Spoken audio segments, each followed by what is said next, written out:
नमस्कार, प्रारब्ध पर आप सभी का स्वागत। मैं अवनीश। चैनल आपने सब्सक्राइब किया है, इसके लिए आपको बहुत-बहुत धन्यवाद। वीडियोज़ को आप लाइक करते हैं, शेयर करते हैं, इस बात के लिए भी बहुत धन्यवाद। चैनल के बेल आइकन को ज़रूर दबा के रखिए ताकि किसी भी अपलोड की सबसे पहले सूचना आपको मिले। आज हमारे साथ फ्रेम में हैं पुष्कर अवस्थी जी, उनका बहुत-बहुत स्वागत। और उसी के साथ व्यालोक जी का राम भी राम। उसी प्रारब्ध की पारंपरिक जो हमारी स्वागत वाली थाली है जिसमें फूल, चंदन, अक्षतमाला, दिस दैट, वो सारा कुछ इनको अर्पित और इनका भी स्वागत। आप दोनों का बहुत-बहुत स्वागत है। नमस्कार। राम जय राम भैया, सिया राम। राम राम। जय जय सिया राम। दादा पुष्कर जी, शुरुआत मैं आपसे ही करूंगा। जब जब जुल्म होगा तब तब जिहाद होगा।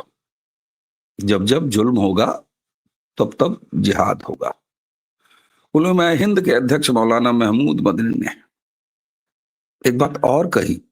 उन्होंने कहा कि मुर्दा कौमें मुश्किलों में नहीं पड़ती हैं, वे सरेंडर कर देती हैं।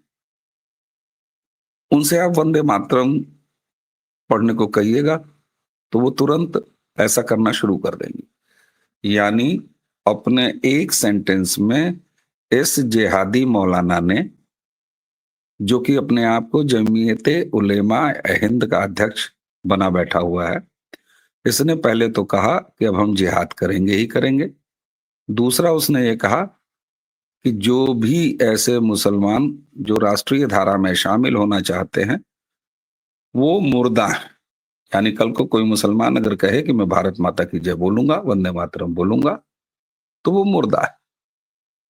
दूसरी तरफ देवबंदी और बरेलवी दोनों फिरके का हेडक्वार्टर जिस उत्तर प्रदेश में है, उसके मुख्यमंत्री योगी आदित्यनाथ 25 करोड़ आबादी वाले मुखिया, वो कहते हैं कि गजवाए हिंद करोगे तो जहन्नुम का टिकट रसीद करा देंगे। ये दो अलग अलग ध्रुव एक साथ, आखिर ये चल क्या रहा है पूरे भारत में? पुष्कर जी प्लीज। देखिए,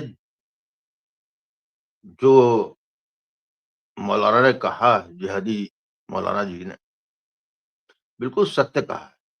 और ये हमको जो है, ये यदि इस पे बहस कर रहे हैं कि क्या बोला है, इसका क्या अर्थ है, तो मैं समझता हूँ कि पिछले 7-8 दशकों से हम लोग जो है इसी गलतफहमी में रहे हैं। जिन लोगों ने 1947 में भारत को कटवाया इसी उस पे, धर्म के आधार पे, और जिनका जो है वन ट्रैक उद्देश्य जो है गज़वाए हिंद का रहा हो, चाहे वो किसी सूरत में हो, किसी वेशभूषा में हो, किसी तरीके से उनको जो है आगे करके बराबर का दर्जा देने के बाद भी हो, तो वो बिल्कुल अपने आप में स्पष्ट है और वो बिल्कुल साफ कह रहे हैं। और ये जो उन्होंने कहा है उसपे वो कह सकते हैं कि शत प्रतिशत उसपे जो है, आज से नहीं, 1400 साल से इस पे यकीन करते हैं। वो जब ये कहते हैं कि जो मुर्दा वाली बात जो कही गई, जो वंदे मातरम कहेगा या जो सरेंडर कर जाएगा वो मुर्दा है, वो उनका अपना डर है।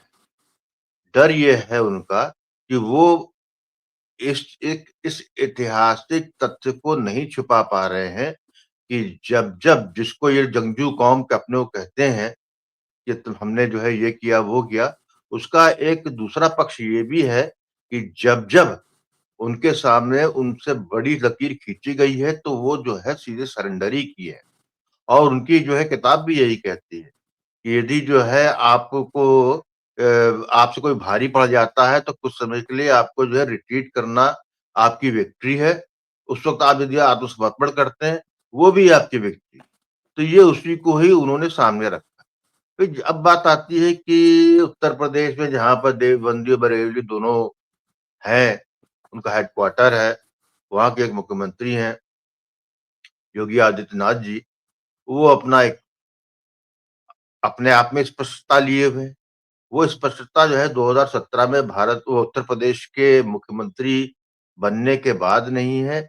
ये उनका जब से जो है उनका जो है भारत की राजनीतिक उदय हुआ है, तब से उनका बहुत जो है इस मामले में क्लैरिटी रही है। और ये जो है स्पष्टवादिता जो है अन्य राजनीतिक दलों में नहीं रही।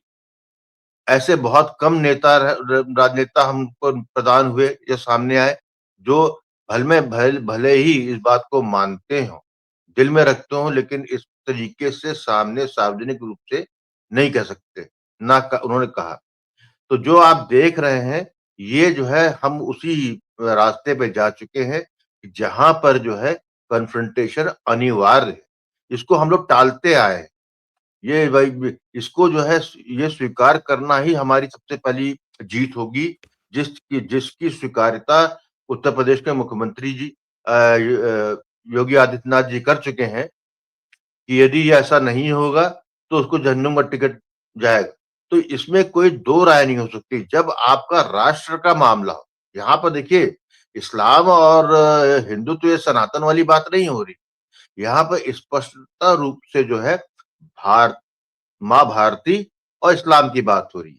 यदि माँ भारती के अपने आंचल में ऐसे लोगों को प्रश्रय दे रही है जो उसके ही स्वयं के आंचल को उतार के उसने की अपनी मानसिकता रखता है आपको जहन्नुम वाली बात ना सिर्फ करनी होगी बल्कि वो करनी भी होगी। तो मैं जो देख रहा हूँ कि जो भले ही भारतीय समाज में जो है उस तरह की जो है अभी ये तो नहीं कहूंगा कि भावनात्मक रूप से इतना संवेदनशील हो गए हैं कि उस पे जो है खुद ही लेके आगे बाहर निकल आएंगे इस पे प्रतिक्रिया देने के लिए। लेकिन एक राजनेता आपके पास है जिसके पीछे एक बड़ी भीड़ है जो उसको जो चीज उसके दिल में है वो उसका राजनेता कह रहा है। तो यहाँ पर यह स्पष्ट रूप से भारत एक राष्ट्र के रूप के एक संकल्प के रूप में उस पे किसी तरीके का कोई कॉम्प्रोमाइज संभव नहीं है, ये दृढ़ता सामने है। यहाँ पे सोचना मदनी ऐसे लोगों को होगा, बाकी लोगों को होगा। जो समर्पण करते हैं वो मुर्दा है, तो आप अपना मुर्दा बनने की तैयारी शुरू कीजिए क्योंकि ये अपनी परिणति ये जो भी कन्फ्रंटेशन है या जो भी एक तरीके से एक आचार विचार चल रहा है जिसपे बौद्धिकता छाटी जा रही है, राष्ट्रवादिता क्या है, राष्ट्र क्या है, भारत के अंदर जो रह रहे हैं उनकी क्या स्थिति है, वो क्या कह सकते हैं, क्या नहीं कह सकते हैं, फ्री स्पीच क्या है, इन सब पे पूर्ण विराम लगाने का वक्त आ चुका है। इसको जितनी जल्दी जो है भारत की जनता स्वीकार कर लेगी उतना ही कष्ट कम होगा, क्योंकि कष्ट तो वैसे भी होना है। तो ये जो है उनको समझने वाली बात है और मैं समझता हूँ कि इसका दृढ़ता पूर्वक बिना इस बात का ख्याल रखे हुए कि कौन उससे आहत होता है या आहत नहीं होता है, ये हमको जो है जिम्मेदारी बनती है हम आप तीनों की और ये हम आप तीनों ऐसे लोगों की जो जब बात कर रहे हैं तो उसमें स्पष्टवादिता लाते हुए उसको पूरी तरीके से एक चैलेंज के रूप में स्वीकार करें और बाकी लोगों को भी इसके लिए आगाह करें कि वक्त आ गया है कि अब आप जो है इस तरह की बकचोदी जो है आप जो है सुनने और सुनाने का समय जा चुका है। जी ठीक ठीक, बिल्कुल ठीक। अच्छा, वेलोग जी, मैं आपके पास आऊंगा। जरा सा और देख लेते हैं कि मौलाना मदनी ने ये कहा क्या है भोपाल में। भोपाल में जब इन्होंने ये कहा कि साहब देखो, इस्लाम और मुसलमानों के दुश्मनों ने जिहाद को गाली, झगड़े और हिंसा का हमनाम बना दिया है। लव जिहाद, लैंड जिहाद, तालीम जिहाद, थूक जिहाद जैसे शब्द के जुमले इस्तेमाल करके मुसलमानों के मजहब की तौहीन की जा रही है। मीडिया पर भी निशाना लगाया। तो जरा अब हम लोग जांच लिया जाए कि दरअसल जिहाद है क्या। जिहाद का शाब्दिक अर्थ बदलने और उसको बदनाम करने की बातें कर रहे हैं। जिहादी हरकतें हैं क्या, और बेसिक इनका मजहब इनको क्या बताता है जिहाद। और एक चीज और, पुष्कर दा ने जो एक बात कही ना कि अब इनको कायदे से खुद जो है वो मुर्दा बनने के लिए तैयार होना चाहिए। अब मुर्दा बनने के लिए तैयार होना चाहिए तो शरीर से या जहनी से, दिमाग से। चलो जी। अपनी बात कहने से पहले मैं वो पुरानी कहानी आप दोनों को भी और तमाम दर्शकों को भी याद दिलाना चाहूंगा। कहानी में एक साधु होते हैं, नदी में उतरते हैं। उसी नदी में एक बिच्छू भी होता है, वह उनको डंक मारता है और साधु महाराज उसको बाहर लाने की कोशिश करते हैं 4 बार 5 बार 6 बार, और वो डंक मारता ही रहता है और वो उसको बाहर लाके मानते हैं। इस कहानी को पृष्ठभूमि में याद रखिएगा। उसके बाद 2 आयतें मैं कुरान से पढ़ के बताऊंगा। ये सूरह मोहम्मद है और इसका अरबी उच्चारण अगर थोड़ी बहुत दिक्कत हो तो कोई बात नहीं है, क्योंकि अरबी मेरी भाषा नहीं है। तो ये आयत है, फैजा लकी तुमुल्लज़ीना कफरू दरबर रिकाब, और इसका भावार्थ है, जब तुम काफिरों से भिड़ो तो उनकी गर्दनों पर प्रहार करो। दूसरा मैं सूरह अत-तौबा 9/5, इसका अरबी में कहते हैं इसको फ़अक़्तुलू मुशरिकीना हैसु बददतुहुम। इसका भावार्थ है, तो मुशरिकों को जहां पाओ वहां कत्ल करो। केवल 2 आयतें मैंने सुनाई हैं, इसको क्रॉस रेफरेंस से कोई भी देख सकता है। मुशरिक किसको कहते हैं, काफिर किसको कहते हैं? जिस जिहाद पर हम लोग चर्चा कर रहे हैं उसके बारे में कुछ दिनों पहले एक जिहादन है आरजे साइमा, बहुत मीठी आवाज में जिहाद का संदेश देती रहती हैं, घोलती रहती हैं।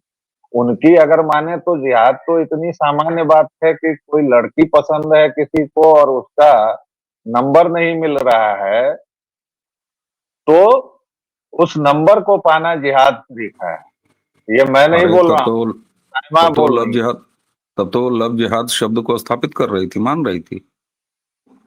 वो एग्जैक्ट उनका वर्बेटम मैंने कहा है, ये मेरा कुछ भी नहीं है इसमें, ये उन्होंने कहा है।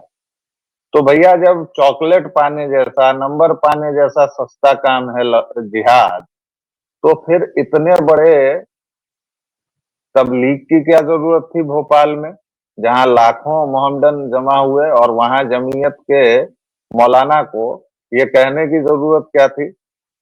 देखिए, दरअसल कहीं कुछ नहीं बदला है, कुछ बदला है तो हिंदुओं का रिस्पांस बदला है।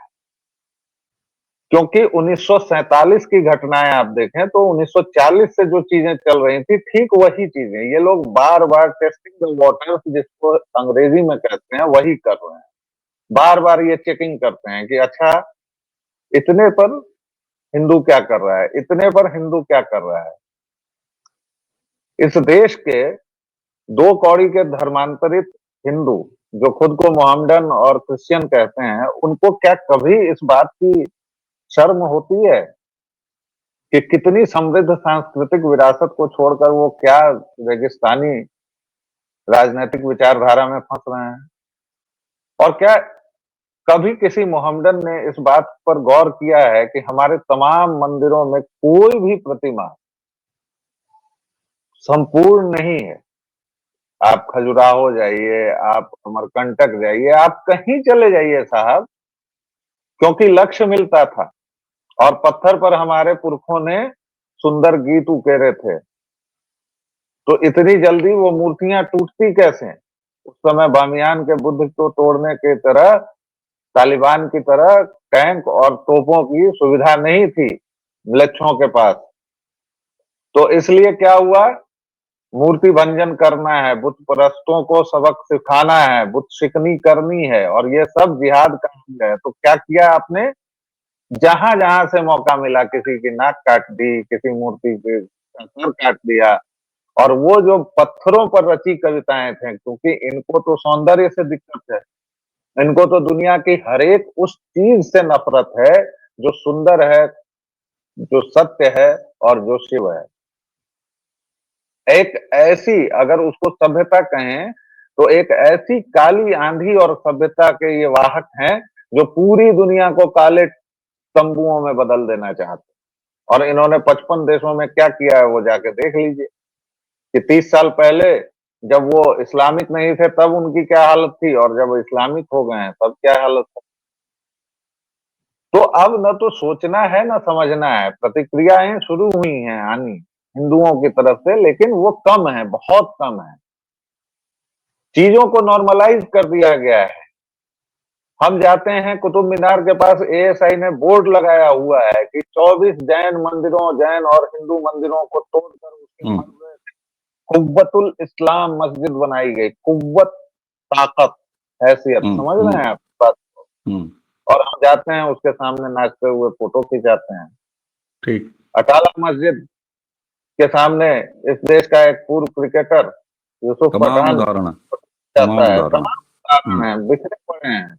और अभी उसके उसमें बाद से इस तरह की केवल जुबान एक दराज करता है। ये 2 कौड़ी का मौलाना इस तरह की जुबान दराज करता है इस देश में। अच्छा, तमाम उदाहरण तो तमाम है, उनमें से एक खाली वो बाबरी नाम का ढांचा जो था उसको हम थोड़ा सा करेक्ट कर पाए हैं, इसमें कोई शक नहीं है। एक ही बस ये काम हमसे हो पाया है। अब आपने एक बात कही ना कि अब धीरे-धीरे लोग समझ रहे हैं। देखिए, इनका क्या है, इनके मज़हब का क्या है, इनका क्या चरित्र है, मज़हबी चरित्र क्या है, खूब सारी बातें हम लोग करते रहते हैं, लेकिन प्रारब्ध पर हम प्रयास करते हैं कि समाधान की तरफ थोड़ा ध्यान दिया जाए।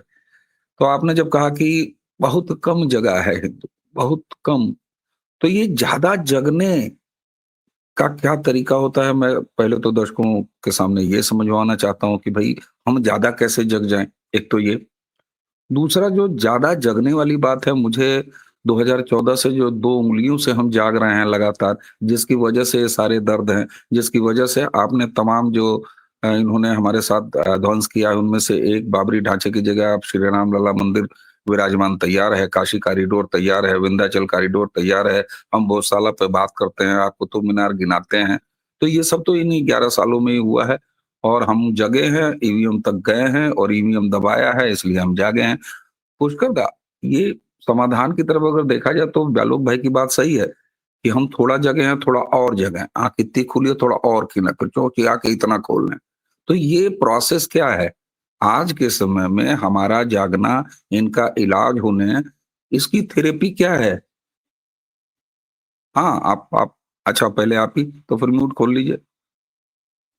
दादा दादा से क्षमा मांगते हुए पहले इसका बस 2 वाक्य में जवाब कि जागना ये है कि जम्मू से जो खबर आ रही है कि एक सरफराज डैंग नाम के सो कॉल्ड पत्रकार, हालांकि उनकी तस्वीर देखने से वो पत्रकार कहीं से लगते नहीं हैं, उनका जब एंटी इंक्रोचमेंट ड्राइव में घर ढा दिया गया तो कुलदीप हाँ, त्रिपाठी के श्रीमान जी ने उनको 1700 स्क्वायर फीट जमीन दान में दी है और कहा है कि मैंने अपनी बेटी से लेकर दिया है, क्योंकि जम्मू कश्मीर है, वहां की का कानून अलग है।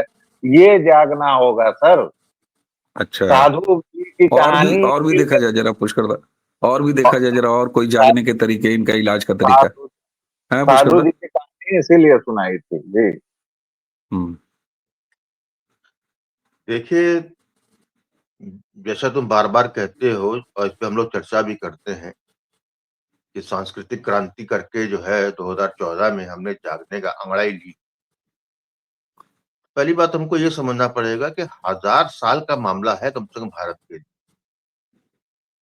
1000 साल का है, कुंभकर्ण की जब जब सोए थे और उनको जगाया गया था, तो जगाने में एक लंबा संधि काल लगा था कुंभकर्ण को जगाने में।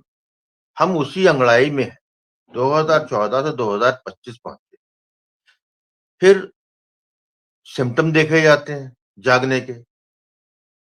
राम मंदिर हमारा सिम्पटम है, पहला संकेत है कि हम जग रहे हैं, हम अवचेतन अवस्था से निकले।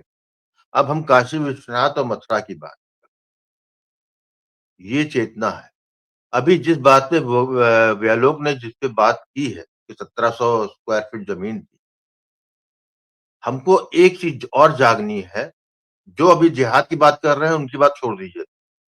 सबसे पहले तो हमको ये जागना है कि हमको ये स्वीकार करना कि हमारे अंदर जो है, जो इनको कवच प्रदान करते हैं, वो भले नाम हिंदू हो, लेकिन वो जो है प्रोस्पेक्टिव भविष्य के या उनकी पीढ़ी भविष्य का इस्लामिया है, कट्टर इस्लामिया है। जो हम जिसकी बात कर रहे हैं कि जो हमारे यहाँ कन्वर्टेड मुसलमान या ईसाई हैं, ये आज हिंदू नाम रखे हुए हैं, ये कल के वही हैं और आप उनका जब तक दमन नहीं करेंगे, दमन बौद्धिक रूप से भी और हर तरीके से, इसमें मेरा बड़ी स्पष्टवादिता इसके अंदर है कि हमको सबसे पहले अपने घर के जो है, जो हमारे हम सनातन के नाम पे स्वयं सनातन पे ही प्रहार कर रहा है, स्वयं भारतीय होके स्वयं माँ भारती पे प्रहार कर रहा है। हम सबसे पहले तो हम अपने घर में और अपने मोहल्ले में देखेंगे ना, जब हम ये करेंगे, क्योंकि आप जितनी टीवी डिबेट देख लीजिए, कहीं पे भी आपको हर परिचर्चा में उनके 2 लोग आते हैं, दाढ़ी वाले, उसके साथ जो है क्लीन सिविल 5 हिंदू होता है जो उसको डिफेंड करता है, उसे कवर फायर देता है, उसको जस्टिफाई करता है, बौद्धिक रूप से उसको जो है समर्थन करता है। और ये आपको आपको हीन भावना आपके अंदर ग्रसित कराता है कि अरे आप ऐसा सोच रहे हैं, कितने हीन भावना से ग्रसित हो, जबकि सत्य इसका बिल्कुल विपरीत होता है। स्वयं जो आए हुए हैं, बैठते हैं, वो स्वयं हीन भावना से ग्रसित है। उनको मालूम है कि सीधे 6 पीढ़ी कहूं 7 तो पीढ़ी पहले वो कैसे क्या हुए। दादा सीधे अगर कहा जाए तो ये धिम्मी हिंदू, और अभी भी अगर ये जो सिख कुलर जो बीमार हिंदू बचे हैं, पहले इनका दुरुस्त इलाज हो, तो अगर इनका दुरुस्त इलाज हो तो कैसे हो? और मैं बता रहा हूं, जिस तरीके से आपने क्रांति की बात की थी, सांस्कृतिक क्रांति की, 2-3 गड्ढे बाकी हैं अभी।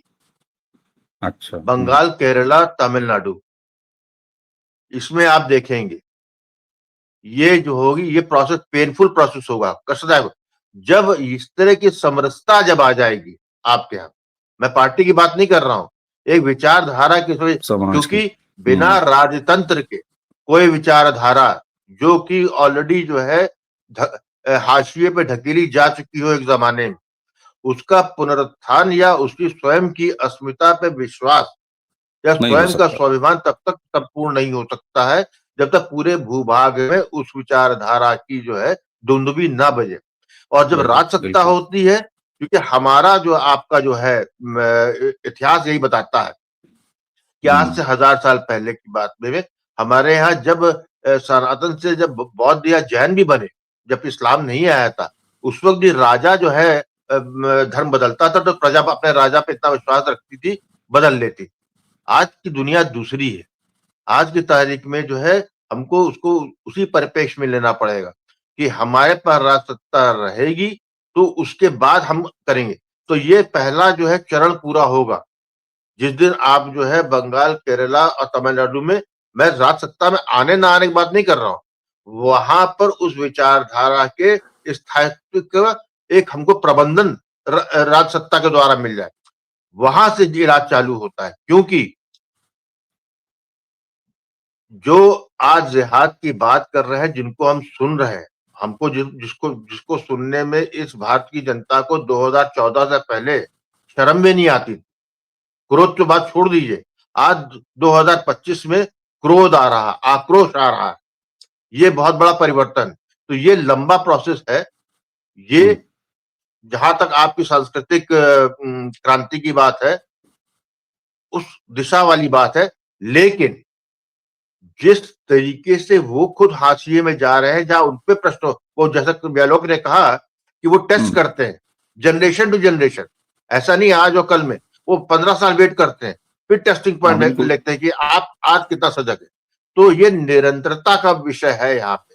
तो ये जब वो कर रहे हैं तो उनके जब हाशिए में वो खड़े हो रहे हैं तो उनका जो प्रहार होगा वो बहुत घातक होगा। उतना ही वो जो है आपने जो मिडिल ईस्ट में जो सुना है कहानी किस्सों में, हमको मानसिक रूप से हमारे समाज को, हमारे राष्ट्र को तैयार रहना होगा इस तरीके के किसी घात का। और फिर मानसिकता ये भी होनी चाहिए अवनीश कि आप प्रतिघात भी आप उसी मानसिकता से करेंगे।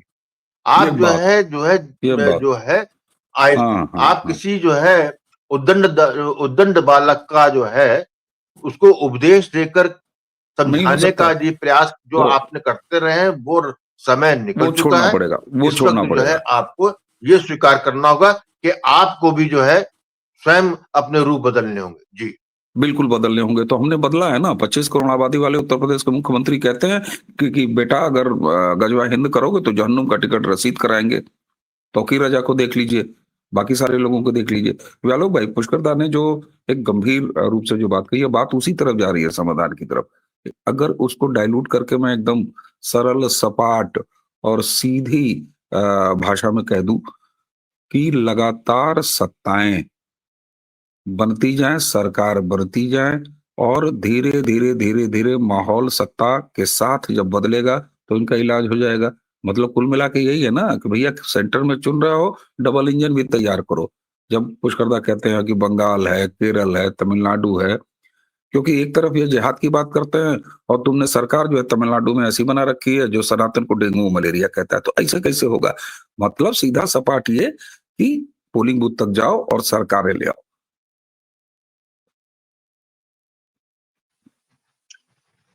सरकारों की निरंतरता अगर नहीं होती तो जो एक या दो आवाज थी 2014 से पहले, वो आज हजारों में प्रतिध्वनित तो नहीं होती। और सत्ता अगर नहीं होती तो रातों रात लाल गमछा पटक के भगवा पटका पहनने वाले लोग भी नहीं होते। और सत्ता नहीं होती तो गांव-गांव तक आपकी बात नहीं पहुंचती। सत्ता नहीं होती तो मोदी जैसा एक नेता आपको नहीं मिलता जिसकी पैन इंडिया अपील है। अभी की राजनीति में मुझे तो नहीं लगता कि और किसी नेता की पैन इंडिया अपील है। कांग्रेस वाले कहते हैं कि भाई हम एकमात्र हैं जो पूरे देश में है, लेकिन आप सबसे बड़े 4 राज्यों में तो पिछले 4 दशक से नहीं है वहाँ है, तो आप पैन इंडिया कैसे हो पाएंगे? खैर, देखिए 1200 वर्षों से हम लोगों पर हमले हो रहे हैं और पूरे भारतीय मनीषा की, पूरे भारतीय वांग्मय की दिक्कत यही रही है कि वह मोहम्मदवाद से कैसे निपटा जाए, यह जान ही नहीं सका है। और फिर से मैं चलूंगा जो मैंने शुरुआत में कहानी कही थी, चरित्र है, ये डीएनए है हमारा। वो कुलदीप शर्मा क्या उस साधु से कहीं भी अलग है? नहीं नहीं, बिल्कुल एकदम तो अभी भी बहुत कुलदीप शर्मा है भाई, ऐसा और थोड़ी एक ना। तो तो पुष्कर दा कुलदीप यही तो कह रहे हैं कि समाज बदलेगा, और समाज जब बदलेगा तभी सरकार बदलेगी। यूपी में, बिहार में क्या बदला है? मैं तो सीधे कहता हूँ। एग्जैक्टली तो जितने लोगों तक ये बात सीप इन कर जाए कि ठीक, भैया यही जो निष्कर्ष है। हमारे ने इन लोगों को अलग रखा था, वह बेबात की बात नहीं थी। 1947 को जब तक याद रखेंगे, बाकी चीजों को 1990 को याद रखेंगे, कश्मीर को याद रखेंगे, बंगाल को याद रखेंगे, उतनी जल्दी बिल्कुल कल्याण। जी बिल्कुल, यही समाधान है दर्शकों। इसीलिए आप देखिए, हमने पिछले 28 मिनट की बातचीत में 10 से 12 मिनट समस्या, क्योंकि समस्या हम सब जानते हैं, और बाकी लगभग 80% समय हमने आज की चर्चा में समाधान पर बात किया। समाधान यही है, समाधान यही है, यही है। मैं बार बार दोहराता हूं, 2 उंगलियों का काम करिए, लगातार सरकारें लाइए। आपकी राष्ट्रवादी वाली सरकार जब रहेगी, बहुसंख्यकों के हित वाली सरकार रहेगी, ये बिल्कुल बिना लाग लपेट के सीधी सी बात है। कोई कहे कि नहीं समाज बदलेगा या बदलेगा, वो अरे यार सरकार बदलो। उत्तर प्रदेश बिहार में क्या बदला है? मध्य प्रदेश में क्या बदला है? राजस्थान में क्या बदला है? गुजरात में क्या बदला है? ये बदलाव उत्तराखंड में देखिए। तो सरकार ही आज के समय में वो एक समाधान है। मुझे लगता है कि सीधी, सपाट और गंभीर बातों का ये मिश्रण आप तक पहुंचा होगा। इस पर विचार कीजिए। अगर आज की चर्चा अच्छी लगी हो तो इस वीडियो को ज्यादा से ज्यादा साझा कीजिए, ग्रुप्स में भेजिए। चैनल आपने सब्सक्राइब किया, इसके लिए आपको बहुत बहुत धन्यवाद। वीडियोस को आप लाइक करते हैं, शेयर करते हैं, इस बात के लिए भी धन्यवाद। बेल आइकन जरूर दबा के रखिए। तो आज की चर्चा यहीं समाप्त करेंगे। पुष्कर जी और व्यालोक जी, आप दोनों को बहुत बहुत धन्यवाद। नमस्कार, प्रणाम, जय जय राम श्री राम। राम।